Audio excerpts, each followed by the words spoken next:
नमस्कार विद्यार्थियों, मैं सवाई सिंह आपका एक बार पुनः स्वागत करता हूं। साथियों, आज हम पढ़ने वाले हैं संजीवनी बूटी कॉन्सेप्ट के मुगल काल के भाग 2 के बारे में बात करने जा रहे हैं। साथियों, कल हमने मुगल काल के बारे में पढ़ा था। पार्ट 1 के अंदर हमने जहीरुद्दीन बाबर और हुमायूं के बारे में पढ़ा।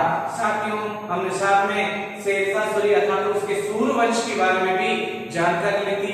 साथियों, आज हम पढ़ने वाले हैं जलालुद्दीन मोहम्मद अकबर के बारे में। अकबर की बहुत सारी ऐतिहासिक जानकारी और उसके कार्यों के साथ में उनके द्वारा जो विभिन्न लड़े गए युद्ध हैं, इंपॉर्टेंट युद्ध है, अभियान है, उनके बारे में बात करेंगे। साथ ही उनके द्वारा चलाए गए धर्म के बारे में बात करेंगे। अकबर के 9 रत्नों के बारे में बात करेंगे और अकबर के द्वारा बनाई गई जो बहुमूल्य इमारतें जो भारतीय वास्तुकला का प्रतीक मानी जाती हैं, उनके बारे में भी हम बात जरूर करेंगे। शुरू करने जा रहा हूं साथियों मुगल काल भाग 2। आज हम पढ़ने वाले हैं जलालुद्दीन मोहम्मद अकबर के बारे में।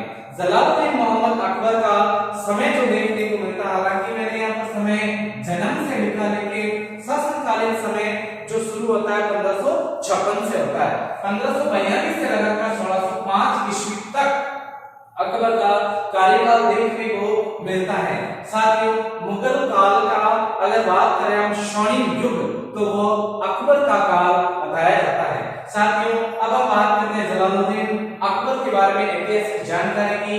तो जलालुद्दीन मोहम्मद अकबर का जन्म 15 अक्टूबर 1542 ईस्वी को अमरकोट के यहाँ हुआ। अमरकोट में इनका जन्म हुआ। बात करते हैं इनकी माता का नाम जलालुद्दीन मोहम्मद अकबर जो है, इनकी माता का नाम हमीदा बानो बेगम, जिन्हें भारतीय इतिहास में मरियम हक्कानी के नाम से जाना जाता है। 2-4 नाम आते हैं साथियों, जैसे मरियम उस्मानी है, जगत गोसाई है, जोधाबाई है या मरियम हक्कानी। तो इनके नाम के अकॉर्डिंग आपको इनका नाम याद रखना है, इनकी उपमा या उपाधि याद रखनी है। आगे बढ़ते हैं साथियों, इनकी पत्नियां। जलालुद्दीन मोहम्मद जो है, इनकी पहली पत्नी का नाम बताया जाता है रुकैया बेगम। साथियों, मैं आपको संक्षिप्त और रूप में बताना चाहूंगा, रुकैया बेगम से सम्राट अकबर का जो विवाह हुआ है मात्र 9 वर्ष की अवस्था में हुआ था। ये जो रुकैया बेगम है, इनके पिता का नाम बताया जाता है हिंदाल, और हिंदाल अकबर का चाचा था। मात्र 9 वर्ष की अवस्था में अकबर का विवाह बताया जाता है रुकैया बेगम से। बात करते हैं रुकैया बेगम के बाद में नंबर 2 दूसरी पत्नी का नाम बताया जाता है सलीमा बेगम। चूंकि अकबर जब राजगद्दी को हासिल कर लेता है और लोगों के बहकावे में आकर उसने बहराम खां की हत्या करवा दी, और बहराम खां की जो विधवा है जिसे सलीमा बेगम कहते हैं, उस बेगम से निकाह कर लिया। चूंकि मैं आपको बताना चाहूंगा साथियों, ये जो सलीमा बेगम है, सलीमा बेगम जो बहराम खां की द्वितीय पत्नी थी। बहराम खां की प्रथम जो पत्नी है, उनसे जो उत्पन्न पुत्र है उसका नाम अब्दुल रहीम खानी खाना के नाम से जाना जाता है। साथियों, तीसरी जो पत्नी बताई जाती है, इन्हें हरकूबाई के नाम से जाना जाता है, और हरकूबाई का इतिहास बहुत ही सुनहरे अक्षरों के अंदर लिखा गया। हरकूबाई को जोधाबाई की उपाधि दी जाती है। हरकूबाई जो है, यह जयपुर के कछावा शासक भारमल की पुत्री थी हरकूबाई। हरकूबाई जो है, इनकी कोख से जिस पुत्र ने जन्म लिया है, इसे शहजादा सलीम के नाम से जाना जाता है। ये सलीम जो है, ये हरकूबाई की कोख से ही जन्म लेता है। हरकूबाई कृष्ण भक्ति को अपनाती थी, लेकिन अकबर के द्वारा इनकी कृष्ण भक्ति में कभी भी रोड़ा नहीं डाला गया था। साथ में मैं बताना चाहूंगा, जब अकबर ने नागौर दरबार लगाया, तो नागौर दरबार से निवृत्त होकर जब अकबर पुत्र विहीन हो गया, था, साथ ही पुनः एक बार वापस बताता हूँ कि इनकी पहली पत्नी का नाम रुकैया बेगम। रुकैया बेगम के 2 पुत्र बताए जाते हैं, एक का नाम दानियाल और दूसरे का नाम मुराद बताया जाता है।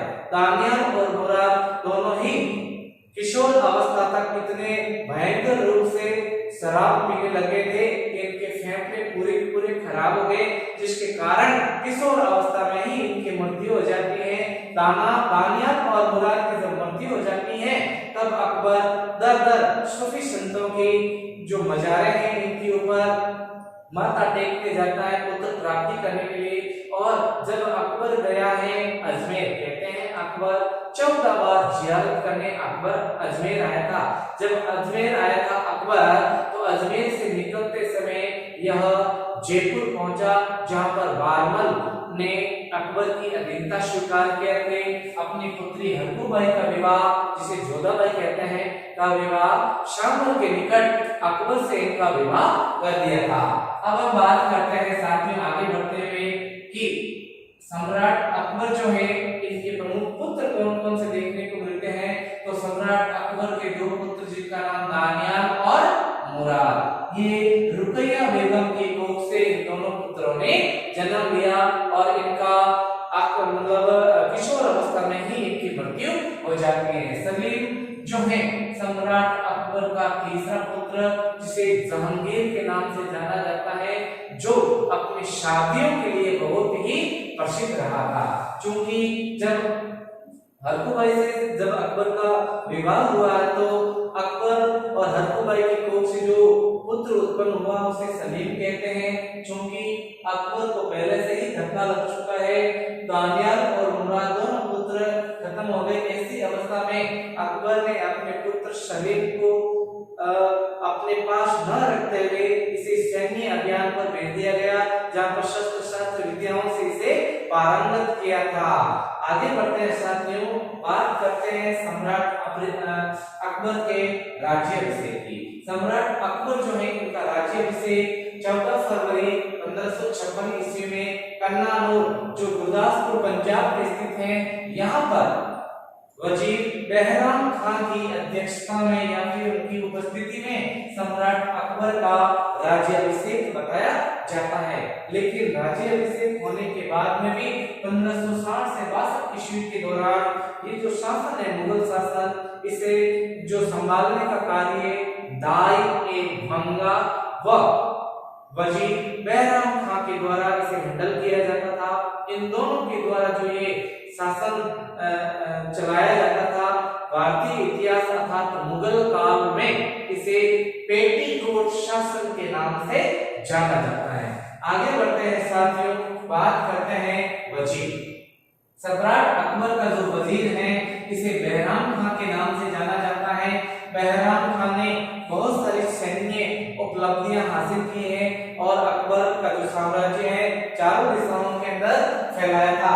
लेकिन जब सम्राट अकबर थोड़े से बड़े हुए, लोगों के बैकग्राउंड में आकर सम्राट अकबर ने बहराम खान को पदच्युत करके इसे मक्का मदीना की यात्रा पर भेज दिया और अपने ही आदमियों के द्वारा बहराम खान का निर्मम हत्या करवा दी। और बहराम खान की जो पत्नी है सलीमा बेगम से सम्राट अकबर ने निकाह कर लिया था। आगे बात करते हैं अकबर के सैन्य अभियान। साथियों, वैसे तो अकबर के बहुत सारे सैन्य अभियान हुए थे, जिसमें पहला अभियान है मालवा का अभियान, जिसमें बाज बहादुर जो लड़ता हुआ मारा गया था और रानी रूपमती ने यहाँ जोहर किया था।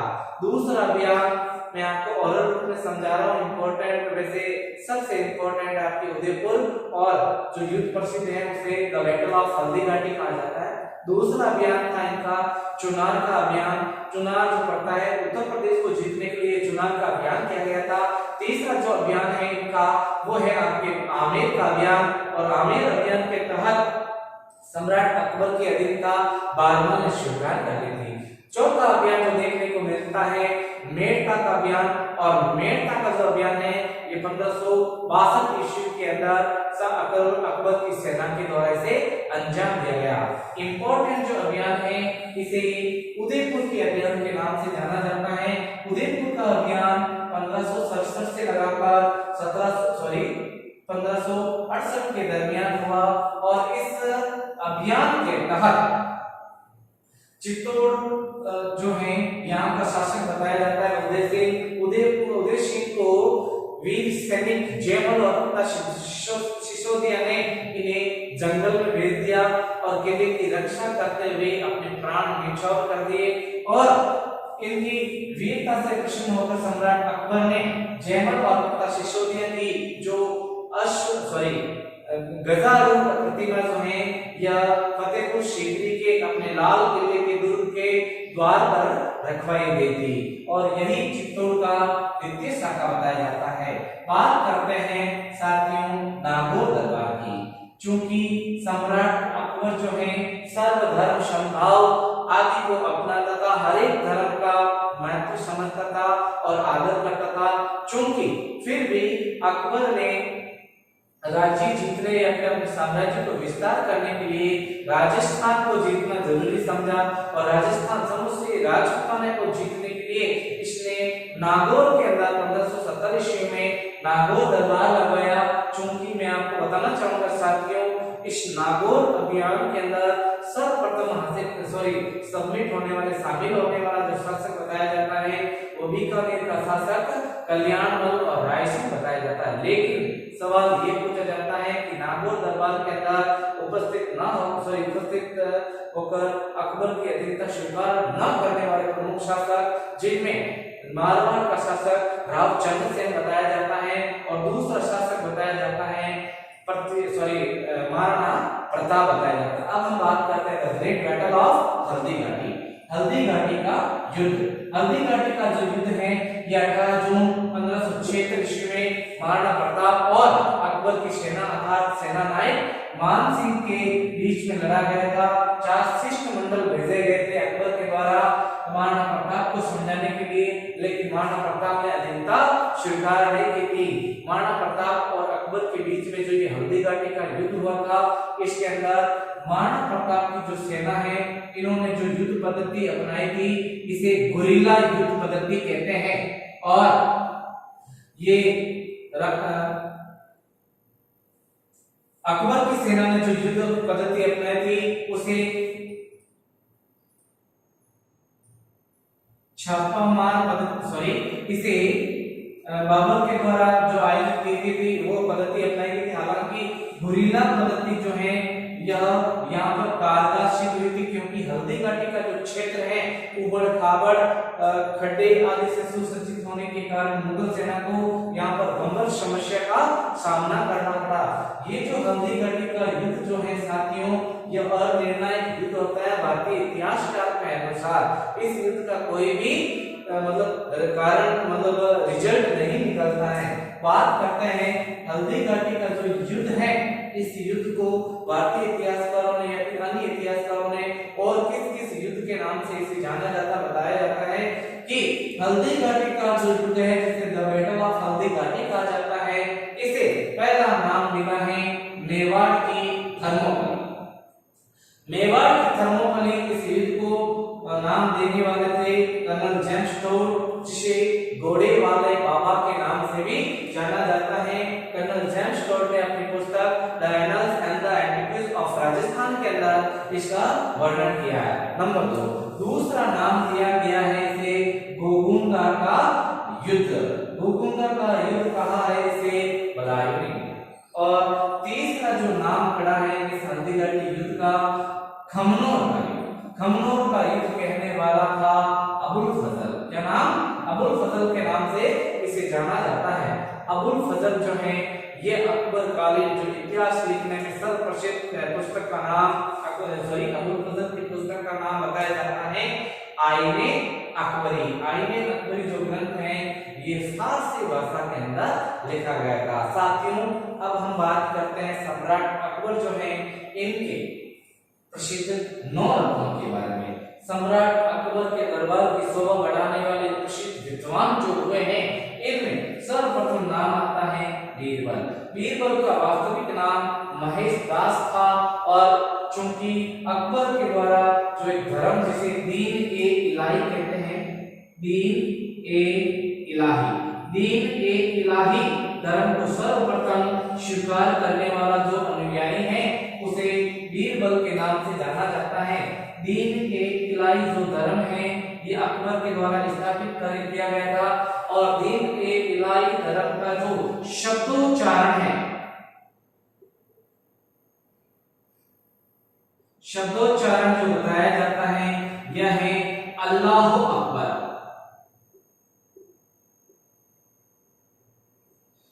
सम्राट बादशाह शैम नए आगंतुक को इस धर्म के अंदर दीक्षित करते थे और इसका शाब्दिक उच्चारण बताया जाता है अल्लाह अकबर। सवाल पूछा जा सकता है दीन एक इलाही धर्म तो सर्वप्रथम इसका अनुयायी कौन बना तो नाम आता है बीरबल। आगे बढ़ते हैं, बात अबुल फजल की करते हैं। अबुल फजल जो है यह प्रसिद्ध एक इतिहासकार रहा है। अकबर के काल का अबुल फजल जो है इसने जो प्रसिद्ध ग्रंथ लिखा है इसका नाम बताया जाता है अकबरनामा।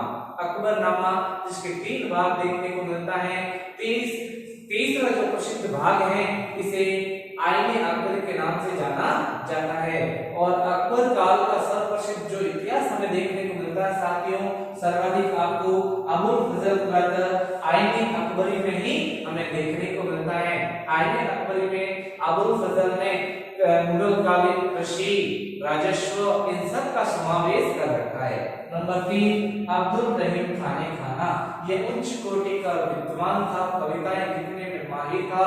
अब्दुल रहीम खाने खाना जिसके पिता का नाम बताया जाता है बैराम खान। नंबर 4 मुल्ला दो प्याजा, ये ईरान का रहने वाला था, अकबर का एक सलाहकार था, खाने में इसे 2 प्याज पसंद थे, इसके कारण इसे मुल्ला दो प्याजा के नाम से जाना जाता है। आगे बात करते हैं नंबर 5, पांचवा जो अकबर का जो 9 रत्न बताया जाता है इसे तानसेन के नाम से जाना जाता है। तानसेन जो है ये मुगल काल का प्रसिद्ध संगीतकार रहा था। मियां की राग, मियां की टोटी और 12 नवीन रागों का जो जन्म लाता है उसे तानसेन के नाम से जाना जाता है। बात करते हैं अगले मानसिंह। मानसिंह जो है यह मुगल सेना में प्राप्त सबसे उच्च कोटि का मनसबदार हासिल एक प्रमुख सेना नायक था। मानसिंह भगवंत दास का पुत्र था और भगवंत दास का पुत्र होने के नाते इसने अकबर की अधीनता स्वीकार कर अकबर की सेवा का जिम्मा इसे सौंपा गया था। मानसिंह जो है इसे सम्राट अकबर के द्वारा 7,000 मनसबदार दिया गया था। मनसबदार को हम अलग से पढ़ेंगे। नंबर 7 अकबर का 9 रत्नों में से एक, अगला जो प्रमुख 9 रत्न है, 9 रत्नों में से एक है वो है टोडरमल। टोडरमल जो है ये भू राजस्व कलेक्ट करने का अधिकारी भी बताया जाता है। 8वां जो प्रमुख 9 रत्नों में से एक, इसका नाम भगवंत दास बताया जाता है। सलाहकार के तौर पर भी काम करता था। और अंतिम जो 9 रत्नों में से एक जिसे फैजी के नाम से जाना जाता है, फैजी जो है ये अबुल फजल का भाई बताया जाता है। वैसे प्रमुख रसोइया जिसे हकीम हुमाम के नाम से भी जाना जाता है, इसे भी अकबर के 9 रत्नों में शामिल किया जा सकता है। अब हम बात करते हैं सम्राट अकबर के द्वारा प्रचलित एक पद, एक ओहदा जिसे मनसबदारी प्रथा कहते हैं। सुनिए, मनसब का अर्थ होता है पद या श्रेणी। मनसबदारी प्रथा का प्रचलन सर्वप्रथम शुरू करने वाला चंगेज खान था। बात करें अगर अकबर के काल की तो अकबर के शासन काल में 66 प्रकार के मनसबदारी पद हुआ करते थे। और ये मनसबदारी प्रथा जो है ये दशमलव प्रणाली पर आधारित हुआ करती थी। मनसबदारी प्रथा कैसे समझी जाती है कि अगर किसी भी एक सेना नायक या फिर प्रसिद्ध व्यक्तित्व वाले व्यक्ति को अगर मतलब उसे जाप दिया गया है 2000, अगर किसी भी मतलब व्यक्ति को मनसब दिया गया है 2000, तो आपको समझना है कि वह व्यक्ति जहां कहीं भी कूच करेगा अभियान में, एनी टाइम उसके साथ में 4000 घुड़सवार की सेना रहती थी। तो मनसबदारी प्रथा के अंदर उस व्यक्ति की जात या औकात हो गई है 2000 और उसकी जो निगरानी में सेना रहेगी वो 4000, अर्थात ये मनसबदारी प्रथा पर आयोजित थी। बात करते हैं कि अगर किसी भी व्यक्ति को 500 से अधिक अगर मनसबदार हासिल होता था तो उसे अमीर कहा जाता था, अमीर उल उमरा के नाम से जाना जाता था।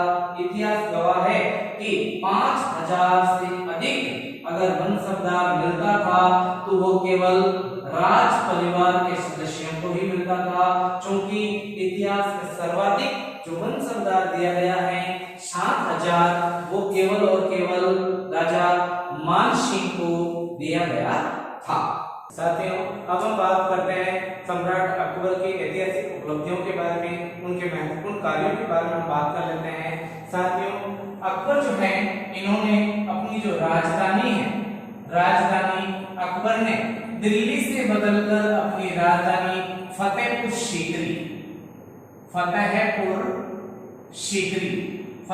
सीकरी जो आगरा में पड़ता है, यहाँ पर इन्होंने अपनी राजधानी सुनियोजित की थी। अब हम बात करते हैं अकबर के प्रमुख कार्य।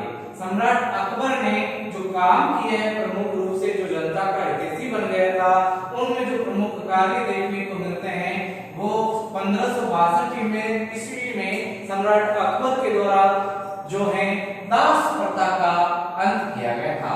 गुलाम प्रथा, दास प्रथा, बेगार प्रथा, हागली प्रथा आदि इसी से होकर निकलते हैं, तो दास प्रथा का अंत किया। नंबर, सम्राट अकबर ने 1563 ईस्वी में तीर्थ यात्रा कर समाप्त कर दिया, चाहे वो हिंदुओं के ऊपर लगा हो या मुसलमानों के ऊपर लगा हो। बात करते हैं नंबर 3, सम्राट अकबर ने बादशाह बनने के पश्चात 1563 ईस्वी में जजिया जो धार्मिक कर था, धर्म के मामले में लिया जाने वाला कर, हिंदुओं से लिया जाने वाला कर जो है जजिया, जकात, हिंदू और मुसलमानों के लिए जजिया और जकात दोनों कर बताया जाता है धार्मिक कर। नंबर 4, सन 1575 ईस्वी में अकबर ने इबादत खाने का निर्माण करवाया। इबादत खाने का अर्थ होता है पूजा घर। फिर 1582 ईस्वी में सम्राट अकबर ने एक धर्म बनाया, धर्म की घोषणा की, जिसे दीन ए इलाही के नाम से जाना जाता है। दीन ए इलाही का जो प्रथम अनुयायी शिष्य बना है उसे बीरबल के नाम से जाना जाता है। आगे बढ़ते हैं, अब बात करते हैं सम्राट अकबर के द्वारा बनाए गए प्रमुख जो इमारतें हैं उनके बारे में बात कर लेते हैं। तो सम्राट अकबर ने जो इमारतें बनवाई उनमें सबसे पहली जो इमारत है उसे हुमायूं का मकबरा जो दिल्ली में बना है, यह मकबरा जो है द्विगुंबदी यानी 2 गुंबदों वाला मकबरा बताया जाता है। नंबर 2, आगरा का लाल किला। आगरा स्थित लाल किला, वैसे लाल किला दिल्ली में भी स्थित है और आगरा में भी स्थित है।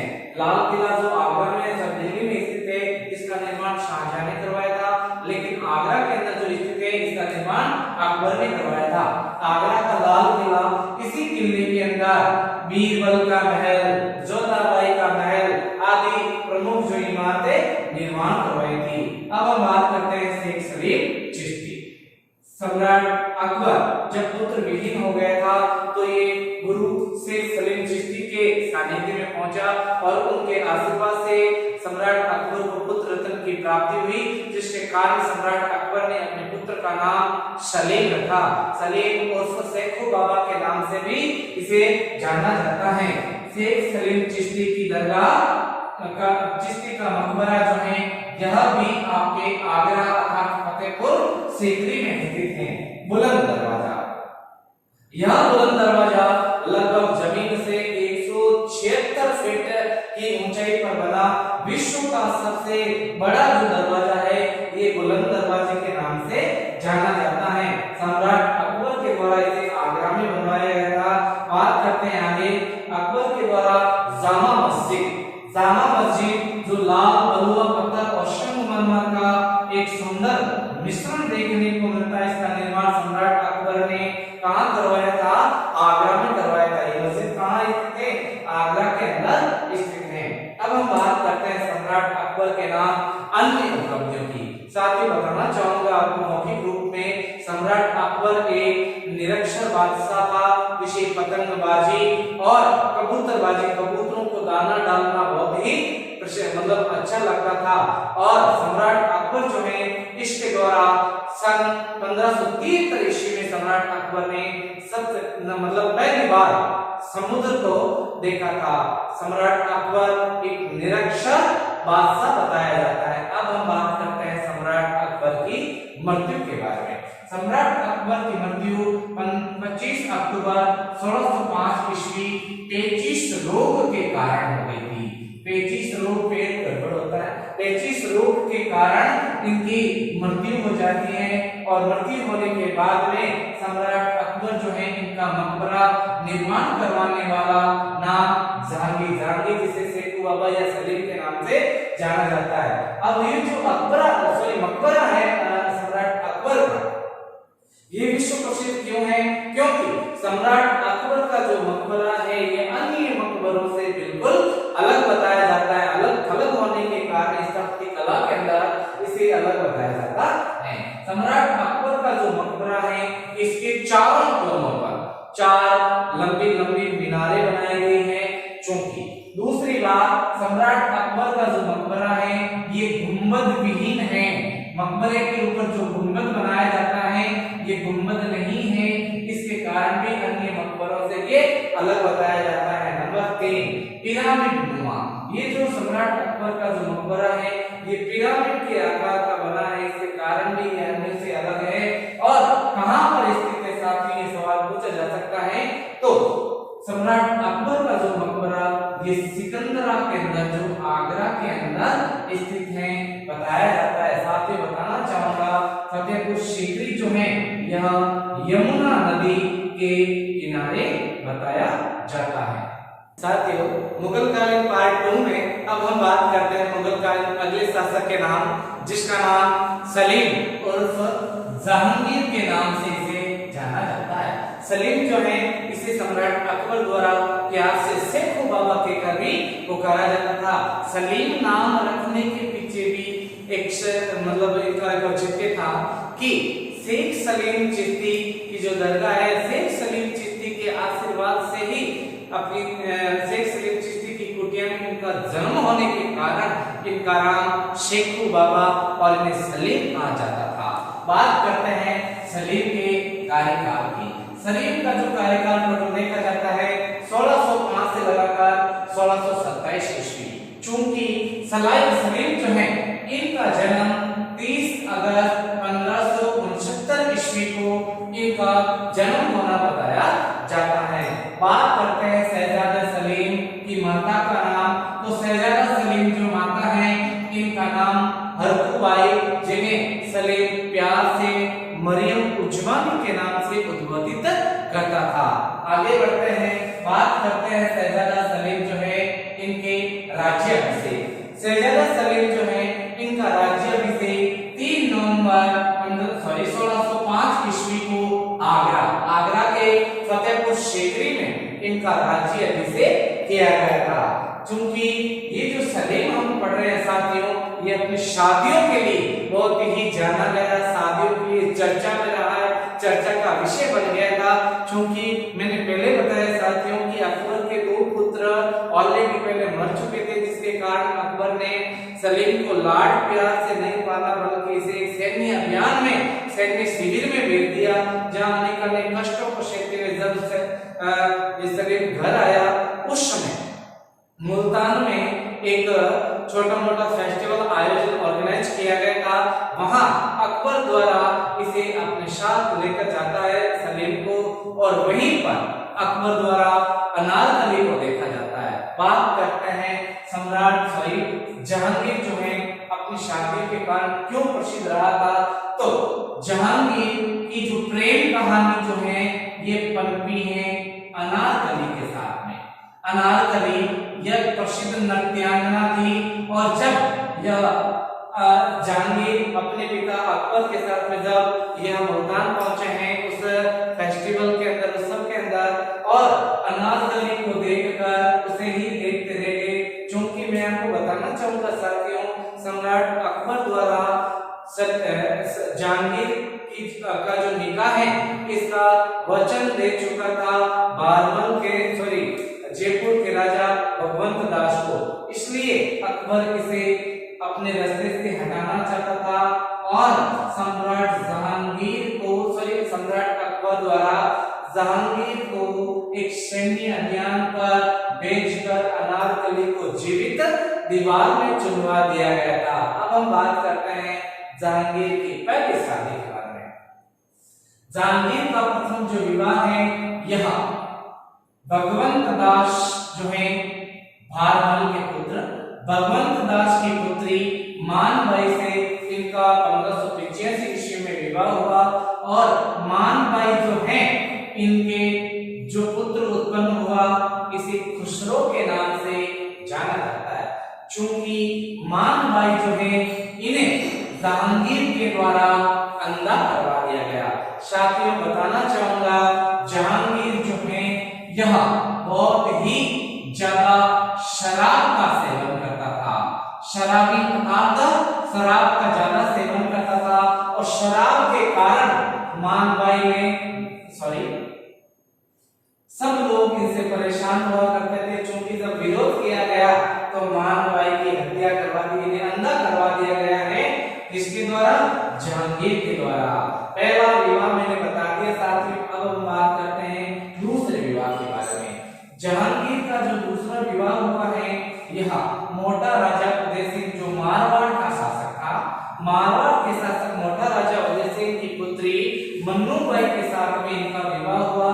मन्नूबाई जिन्हें जगत गोसाई के नाम से जाना जाता है, मन्नूबाई जिनको शाहजहां ने जगत गोसाई की उपमा दी थी और इसके पुत्र का नाम खुर्रम बताया जाता है जो आगे जाकर शाहजहां के नाम से प्रसिद्ध हुआ और ताजमहल का जिसने निर्माण करवाया था। नंबर 3 तीसरा जो विवाह बताया जाता है वो बताया जाता है मेहरुनिसा। मेहरुनिसा यह अफगानिस्तान की रहने वाली थी, अफगानिस्तान की रहने वाली थी और इसे देखकर इसी फंक्शन के अंदर जब मेहरुनिसा को जहांगीर ने देखा और उसके ऊपर मोहित हो गया तो सर्वप्रथम जहांगीर ने मेहरुनिसा के पति शेर खान का हत्या करवा दिया और मेहरुनिसा को लेकर उन्हें दिल्ली आ गया। दिल्ली लाकर मेहरुनिसा को पहले जो उपाधि दी है इसे नूरमहल कहा जाता है।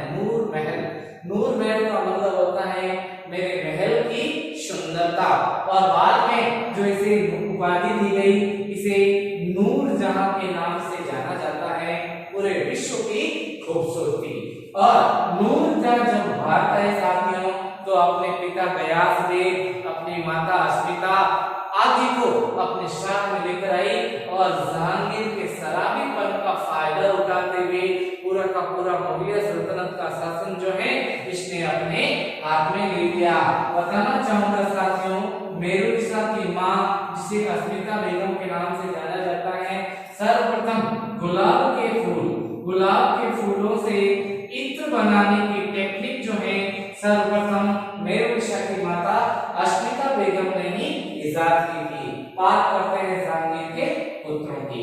जहांगीर का पहला पुत्र खुसरो, द्वितीय पुत्र खुर्रम जिसे शाहजहां के नाम से जाना जाता था और चौथा पुत्र परवेज और तीसरा पुत्र परवेज, चौथा पुत्र बताया जाता है शहरयार। शहरयार की जो शादी है वो की गई थी मेहरुनिसा के भाई के साथ में, भाई की बेटी के साथ में शहरयार की जो निकाह किया गया था। बात करते हैं जहांगीर के नाम उपलब्धियां। जहांगीर के नाम कौन कौन सी उपलब्धि हमें देखने को मिलती है साथियों? तो ऐतिहासिक उपलब्धियों के अंदर सर्वप्रथम बात करते हैं जहांगीर के बारे में। जहांगीर जो है ये बहुत ही बड़ा आम का शौकीन बताया जाता है। ये पहली उनकी जो उपलब्धि है इनकी विशेषता बताई जाती है कि जहांगीर आम खाने का शौकीन था और जहांगीर ने अपने टकसाल के अंदर जिन सिक्कों का निर्माण करवाया गया था तो जहांगीर पहला बादशाह था जिसने सिखों पर मुगलिया सल्तनत की तरफ से पहला अपना जो पहली तस्वीर खुदवाने वाला जहांगीर था। क्योंकि जहांगीर ने कुछ सिक्कों पर देवनागरी भाषा के अंदर राम शिया शब्द भी उत्कीर्ण करवाए थे। बात करते हैं जहांगीर की अन्य उपलब्धियों की, तो जहांगीर ने रविवार और बृहस्पतिवार को पशु हत्या पाबंद कर दी। साथ ही श्रीकांत नामक जज को अपने न्याय विभाग का जज नियुक्त किया था, न्यायालय का न्यायाधीश।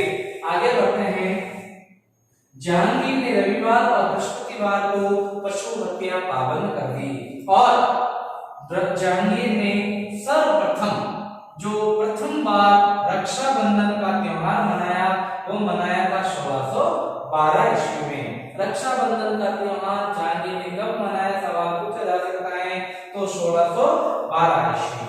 आगे बढ़ते हैं, जहांगीर के शासनकाल के अंदर ब्रिटिश प्रतिनिधि जो भारत के अंदर आए और भारत में छोटा मोटा व्यापार करने के लिए अनुमति लेने के लिए जहांगीर दरबार में आए थे, उनका नाम भी पूछा जा सकता है। उनमें पहला नाम हॉकिंस और दूसरा नाम जो है सर टॉमस रो के नाम से जाना जाता है।